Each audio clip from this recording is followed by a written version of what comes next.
हरे कृष्ण दोस्तों, आज की कहानी का नाम है सास की वसीयत। आज सासू माँ की 13वीं है। मेहमानों के बीच उदासी ओढ़कर नकली आंसू बहाते हुए बहू तनुजा अब उकता गई थी। एक नंद को छोड़कर बाकी सभी मेहमान जा चुके थे। अब उसे इंतजार था सास की विरासत में छोड़ी हुई चीजें देखने का। उनकी अलमीरा के चाबी की जानकारी केवल नंद सीमा को ही थी। उसने सबके सामने अलमीरा खोली। सामने ही लॉकर की चाबी और एक कागज का पुर्जा पड़ा था। सीमा ने माँ का लिखा हुआ संदेश पढ़ा। माँ ने अपने जेवर इकलौती पोती और बेटी के नाम किए थे। कैश रुपयों पर बेटे का अधिकार था। उनके सभी नए पुराने कपड़े गरीब महिलाओं में बांट दिए जाने का जिक्र था। एक सीलबंद पैकेट था जिसके ऊपर एक पिन किए हुए कागज पर लिखा हुआ था, यह पैकेट बहू के लिए है, लेकिन वो इसे अपने बेटे मेरे पोते आयुष की शादी के 1 वर्ष बाद ही खोल सकेगी। मेरी अंतिम इच्छा के अनुसार तब तक यह बैंक के लॉकर में रख दिया जाए। बेटे ने वह पैकेट बैंक के लॉकर में रखवा दिया। दिन गुजरते गए। 6 महीने बाद आयुष की शादी हो गई। सगाई पहले ही हो चुकी थी। बहू आयुषी के घर में आते ही तनुजा ने कुछ राहत महसूस की। अब वो अपना ध्यान अपने पति और अपने स्वास्थ्य पर ही देना चाहती थी। वह बात बात पर बहू को निर्देश देती, लेकिन आयुषी उसके कहे को एक कान से सुनकर दूसरे से झटक देती। सास की कही हर बात का उल्टा जवाब देती। धीरे धीरे उसने सास को रसोई से बेदखल कर दिया। समय गुजरता रहा और तनुजा हालात से समझौता करती गई।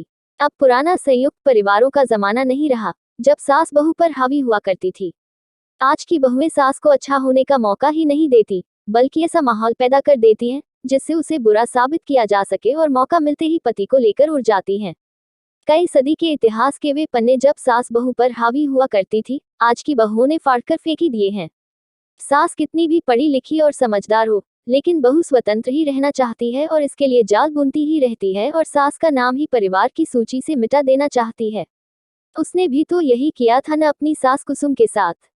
वो पढ़ी लिखी सुलझे विचारों की महिला थी और अपनी पुराने विचारों की सास से मिले हुए कष्टों को भूलकर तनुजा को हर तरह की सुविधाएं, सहयोग और प्यार देकर सास के नाम पर लगे मनहूस धब्बे को हमेशा के लिए मिटाकर नया इतिहास रचना चाहती थी। लेकिन तनुजा क्षण भर भी खुशी न दे सकी थी उसे। आज उसे सास की बहुत याद आ रही थी। तभी सामने लगे कैलेंडर पर उसकी निगाह पड़ गई। 2 दिन बाद ही बेटे बहू की शादी की पहली वर्षगांठ है। सास की वसीयत के अनुसार 1 साल पूरा हो चुका था। तीसरे दिन ही वो बैंक जाकर लॉकर से अपने नाम का पैकेट निकलवा कर ले आई। मन में उथल पुथल मची हुई थी कि आखिर उसे सास ने क्या दिया होगा। बेटे बहू के इधर उधर होते ही उसने वो पैकेट खोल दिया। अंदर सास के तह किए हुए लगभग 1 दर्जन पुराने रुमाल थे और एक दूसरा पैकेट भी था। देखकर अचानक उसकी आंखें एक सवाल लिए सिकुड़ गईं। साथ ही पिन किए हुए कागज पर लिखे शब्द पढ़ने लगी। बहू, ये वे रुमाल हैं जिनसे मैं बेटे का विवाह होने के 1 साल बाद से मृत्यु पर्यंत आंसू पोंछती रही।